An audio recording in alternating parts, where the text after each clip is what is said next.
Hey guys, it's your girl London, and in today's video, we're going to try to get back a little bit of our self-esteem, a little bit of our credibility, and a little bit of our oomph by participating in yet another Project Pan. So guys, if you've been with me since the beginning of the year, you would know at the start of the year, I got into about 3 or 4 Project Pans, and I was like really gung-ho. I really thought that I was going to finish them. Here we are kind of almost midway through the year and none of them are around. Why? Because I have severe commitment issues to Project Pans.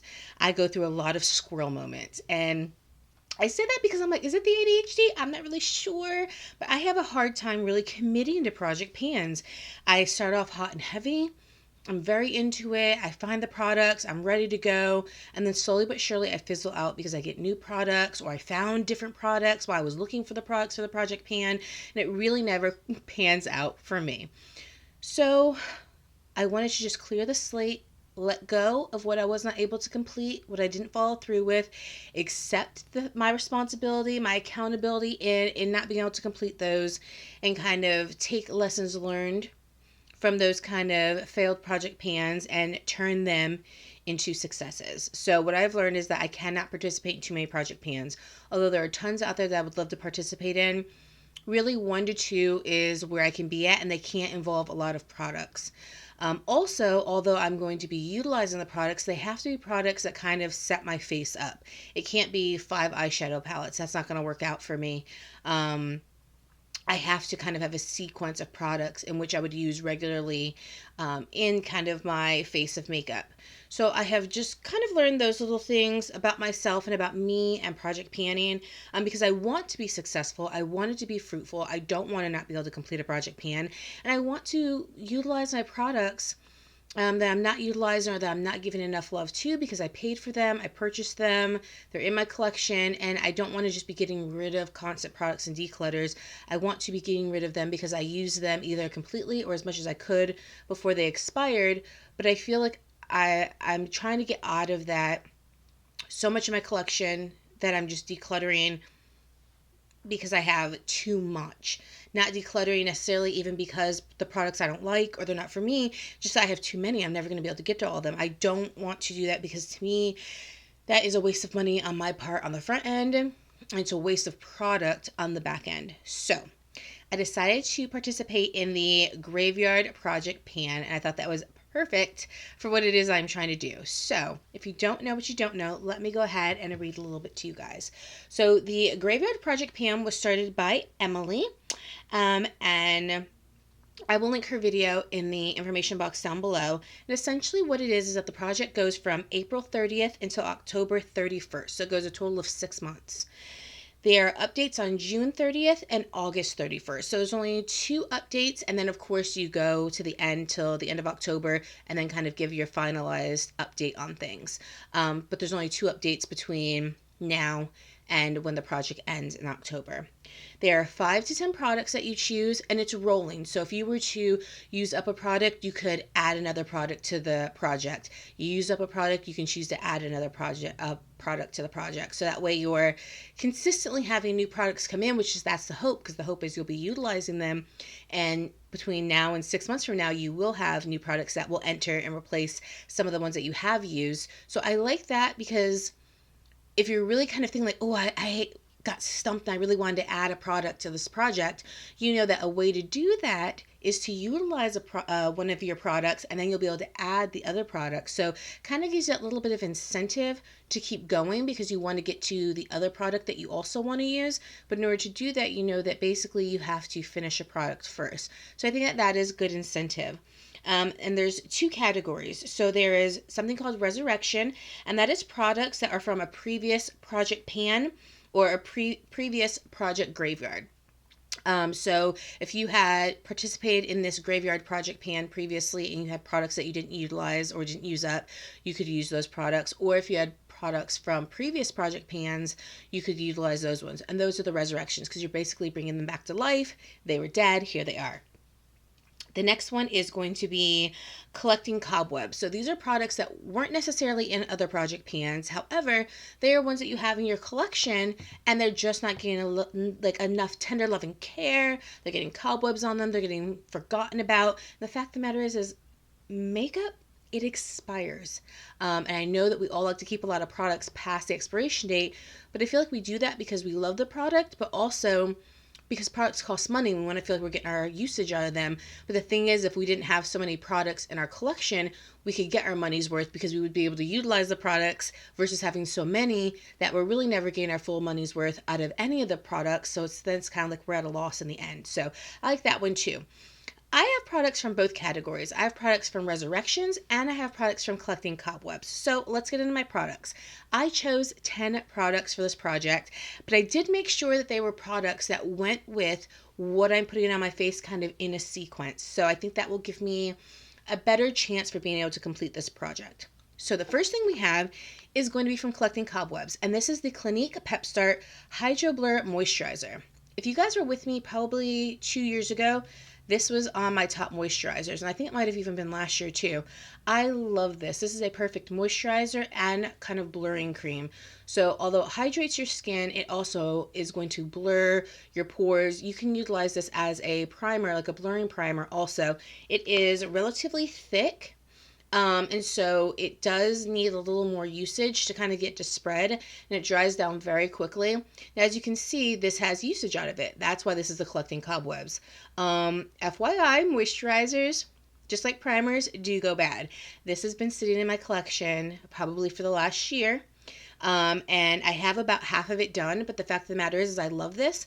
I don't want to get rid of it, and I don't want it to just sit there and become bad and go bad. So I want to utilize this. So this is not getting enough love in my collection, and so I wanted to utilize that product. The second product I have is something that is newer this year to me, but this is the Clarins Paris Extra Firming Expert Rides Eye Expert Wrinkle and Radiance Cream. This is an under eye cream that I use on my under eyes. I got this probably, I would say, almost in January, because this is a Resurrection. This originally was in a project pan of mine. And that project pan is dead. But I want this product to stay alive. I really love this product. It is kind of like the Hydro Blur in the sense that it has a pump, and it's a semi-thick cream. It's kind of a medium thickness, but it goes into your skin so quickly, dries down so fast, and really, really hydrates my under eye. And I think it does a great job. So I want to make sure that I am utilizing this because this is pricey, although I did not purchase this. This was sent to me by Clarins originally. But I want to be able to utilize the product because I do enjoy it. And I enjoy using under eye creams and moisturizers. So I wanted to put this in this project also. Product number 3 is going to be the Becca Skin Love. Again, I think last year I put this as my, a honorable mention in my primer category. This is a Blur and Brighten primer. This is very nice. This again is just like the Clinique Hydro Blur. It's the same kind of consistency. It's fairly thick, and it's supposed to blur and prime at the same time. Now, this is probably, I'd say 50% used, and the reason why I want to use this is one, because I really do enjoy this primer. However, we all know Becca is going under, girl. Yes, hang it up flat screen. Like, Becca is going to be no more. Becca is going to be defunct in September. So the fact of the matter is that I won't be utilizing this on my channel anymore because you won't be able to get it. If you can get it, it'd be at cosmetic stores, discount sites, probably Nordstrom Rack. But the fact of the matter is that there will probably be a year or two and they won't be able to get it anymore at all because they're not going to be producing it, and the stock will have gone bad. So this has a short shelf life in my collection and for kind of YouTube purposes because you're just not going to be able to get it anymore. I love it. I'm sad that Becca's going under, but the fact of the matter is I'm not going to go out and just buy a ton of these as backups. There's just no need for it. So I do want to get my use out of it. I do want to utilize it because it is undoubtedly going to go bad sooner or later. And, by September, they're not going to be around anymore. So I really just want to use it up and kind of be done with it, get my use out of it. The next thing, number 4 that I have is the Fenty Concealer. This is in number 330. Now, I have this in 2 colors, 330 and 350. But I want to get my use out of this. I have the 2 shades, and I enjoy them. But between this and I have ColourPop concealers, and I have all kinds of concealers, This just stopped getting used. I had noticed that was a little drier than some of my other concealers, and I just moved on. But I do enjoy it, and so I paid for it. It's not a cheap concealer. It's not the most expensive, but it's also not cheap. So I want to get my use out of this, especially this color, because it's summertime. I think that this is a nice color, even though 350 is different, appears deeper because of the undertone. But I want to go ahead and get my use out of this. So I went ahead and I put this in the project. So this is a Cobwebs product, and the Becca Skin Love. This was also I think it's a Cobwebs product, and I think it's a Resurrection, because I think this was originally in a project pan of mine. The next one that I have, product number 5, is the Maybelline Dreams Brightening Creaming Concealer in the number 50 Medium Deep. Now this is a kind of like, almost like crayon concealer. I bought this from, I think, Ulta. I haven't shopped at Ulta probably in a year. Not because I don't enjoy Ulta, but I tend to shop more at Sephora. I mean, I've been going into stores because I've been shopping online, as you guys well know. But the fact of the matter is, I probably have had this for at least 2 years. It doesn't smell bad. It still went on smoothly today when I used it, but I want to utilize it because I paid for it. I like it. It's a very nice color. I need to get my use out of it. So again, this was in the Collecting Cobwebs. And I feel like at some point, probably 2 years ago, this was in a project pan also. So that is another dual one that we have going on. Product number 6 is my YSL foundation. And this is the All Hour Stick Foundation in BD60 or B65, Bronze 65. So I saw this on the YSL website, and it is 50% off right now. I don't see it sold anywhere else. I see the liquid version. So I don't know if they're discontinuing this. This is probably used about 50%. I can't even put it all the way up because it kind of fell over and broke. But I use this foundation today. I really love it. It's easy peasy, super quick. The thing is, I have a ton of foundations, and so I tend to purchase foundations, use them, move on to the next ones. Foundations go bad the quickest outside of skincare. They start to separate, so it really is not prudent for me to open up so many foundations and then also not go back to them and be utilizing them and using them up. Because it's in a stick form, it does give me a little more leeway with usage, so I want to make sure that I do utilize and use it because 1, I love it.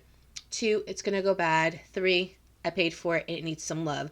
So although this is newer to my collection this year and I was in it to win it when I first got it, I then started getting other foundations, and today was the first day I put this foundation on probably in 2 months. So I want to give this some more love because it is not getting utilized. The next product that I have is the Pat McGrath, and this is the Skin Fetish Sublime Perfection Under Eye Setting Powder in the color medium. Now, Pat did just come out with a yellow color. I did not need that one because I have it in this color and I have it in light. This used to have a dome, so I have made significant progress on this, and this was in my Project Pam for 2021. And of course, that project is deceased, but I want to resurrect this product because this is absolutely amazing. This is a beautiful, beautiful, beautiful under eye powder. If you are looking for an under eye powder, I would get this. And this is not like baking purposes. Like I literally use it to set my under eye area. Sometimes I use it to set other areas on my face because it is just... Did we just lose light in here? Y'all. All right, hold on. I guess we got to shut down the show for a second. Give me 2.2. Let me get my lightage together, and I will come back with you. It clearly wanted to steal the show, so 1 second. I will be right back. Okie dokie artichokes. So I'm hoping that we are still aligned with ourselves. We have the lighting back in action. As I was saying, this under eye setting powder from Pat McGrath is absolutely beautiful. I have used it to set other areas of my face. I just really love it. It is literally just light as air. Like I've never felt powder lighter than this under eye setting powder. So I would recommend it. To me, it's pricey for what it is, but you don't need a lot of it. And it is just blurring. And like I said, it's not baking. Like you literally set your under eye. You don't like leave it and then wipe it away. You literally just put it on, just buff it in. It's absolutely beautiful. Highly recommend.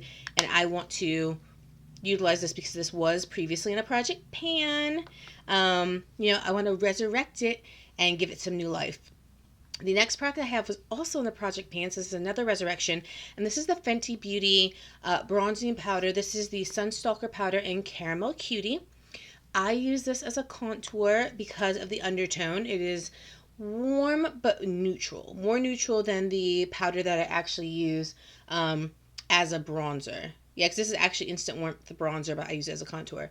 As you can see, I have a lot of it used, and this was also in another project pan, and I have used so much of it since that project pan. And that project pan, I had just the tiniest little pan sitting there, and now here we are. So I have used a lot of this since the beginning of the year, but I want to get it completely finished because I love this powder. This is my ride or die. I already do have a backup because I think that this is amazing. Anytime I try to use another powder for my contour, it's just nothing compares to this one. And this is probably one of a handful of products that, like, literally if I lost my entire makeup collection, this would be repurchased immediately. Maybe I'll do a video on that because this would be repurchased immediately because this is amazing. Definitely well worth the cashola. The next product we have is from Kosas, and this also was in a project pan this year, and that's no longer around. This is the bronzer, and this is in the color medium, golden medium. So this is what I use for a bronzer. Look at that, it broke. I know, that was so sad. This used to have a big dome on it, and now it is slim thick. This is a beautiful bronzer. So this is a bronzer that has a sheen to it, and it does have a very kind of bronzy look to it, as in it is more of a kind of reddy brown bronze color. I know that sometimes people don't like bronzer to have kind of a red tone to it. They like it to be warm but not reddish. I actually really like this because of the sheen. So I used it today, and I think that just gives it a warmth, but you can definitely go overboard, and I have definitely done that, especially if I have a foundation that is slightly too dark or just my color, and I put that on, you can look real warm real quick. So you do have to be light-handed with it. But like I said, it used to have a dome. Now it's flat, and now it's getting slim thick, and I want to get more use out of this powder. As you can see, I do use it a lot. That's why the top is broke to it, but I want to keep on using it because there have been several other bronzers that have come into my collection as of late, and I don't want to miss out on the one that I really enjoy and love. In place for the newer ones, I want to make sure that I'm kind of using those OG classics that I have. The last one I have, girl. Okay, so I did smell this, and it smells fine. It still has its pepperminty scent, so it doesn't smell bad. There's no like mold on it or anything. But this is the Urban Decay Hi-Fi Shines. I have probably had this, no lie, I mean, just from my recollection, at least 3 years. I know. I mean, I saw these on the Urban Decay website on sale. I originally got mine from Ulta. I've also seen them on the Nordstrom rack. So I don't even know if Urban Decay still has these. I have several of them. But this is in the color Fuel. This is kind of like a mauvey rose color. It really looks like a lot of the other lip glosses that I have in my collection. It's kind of what I go for. But I really love this lip gloss. It is semi-sticky. So this is not a thick lip gloss, but it's a gloss that, one, has a mint scent, so if you don't like the mint, you're not going to like it. But I do love the wand, how it's flat on both sides. So this was flat on both sides before that became very popular. But again, this is a little bit of a sticky gloss, as in when you put it on, your lips do stick together. So I try to put this really over some lipstick because it's not that it wears off quickly, but I find it wears a little better if you have like a little bit of a base underneath it because it is kind of so sticky. But I want to utilize this because this has got to, I mean, okay, this says 24 months. So at best, or maybe 12 months outside of this. But that means that this is likely going to start turning fairly soon. And because I really do like this color, and I think I might even have this in a bullet lipstick form, I do want to go ahead and get this used up because I enjoy it. But it definitely is going to start turning on me because I have had it a little past capacity. So guys, those are my 10 products. So I am really looking forward to being able to stick with these products, being able to get some good usage. I think something that will also help me is the fact that there is only 2 check-ins before the final one in October. I think when they have the monthly check-ins, I would sometimes get discouraged because if I wasn't wearing makeup as consistently, it felt like, well, I don't have any update. Like, you can't see any of the product being used. And so then I would try to track my usage, which was all good and fun until all of a sudden a 45-minute makeup look was going to take me 2 hours because I'm also tracking every time I'm using the product. And so it kind of holds me up. And then one time you don't track, and then you start getting off with things. So I think kind of having fewer check-ins will also be helpful to me to kind of get me back on track and going in the right direction. So if you guys have tried any of these products, please let me know. I don't know if I said this, but this is definitely a cobweb product, a product that's just not getting used. Let me know if you've tried these products down below. Do you love them? Do you hate them? If you're participating in the Graveyard Project Pan, please let me know in the comment section down below. I'd love to come by and watch your video. That kind of gives me a little bit of momentum to watch other people make progress. And I notice that the more I watch Project Pan videos, the more I'm into it. The less I watch Project Pan videos, the more I kind of fall out of it. And particularly in the month of March. Why did I say March? I don't even know the months anymore because they're flying by so fast. In the month of April, we had a lot of shopping. We had the Sephora VIB sales. I bought things from so many places, from Kat Von D, from Dominique Cosmetics, from Jaclyn Hill, just so many different places I bought things from. So I have a lot of things that have come into my collection, my BoxyCharm boxes. So when I do the update this month on products that I have new to my collection from the previous month, you guys will see all those products. That will probably be a little bit of a long video because there's more products than usual. But because I have such an influx of products, I want to make sure that things like this are getting utilized so other things can replace them. Because usually what I do is I just go straight for the new product, and then we start this backlog of products. And I don't want that to happen anymore. So let me know what you guys think about these products. Please send me some well wishes. Send me a little sparkle and shine dust because your girl's going to need it to get through it. Yes. But guys, if you have made it this far, please give me 2, not 1, but 2 very enthusiastic thumbs up. If you haven't already, follow me over on Instagram at London Brielle so you can see what I am doing when I'm not here with you guys on the YouTubes. If you haven't already, hit that subscribe button and the notification bell so you can be notified of all my new videos. And guys, like I said, hit me up in the comment section down below. Let me know if you guys would like any reviews on these products, maybe like some mini reviews, like 5 reviews at a time, for me to kind of just give you some follow-up to what I'm thinking about these products. So that way you get more than just usage updates. You can actually kind of know how I feel about them, especially after I get done with them. If you want to see me do a video with these products, let me know down below. Just interact with me because I love interacting with you guys. And until next time, guys, I will love you. I will miss you. And as usual, I will see you on the flip side. I love you guys. Bye.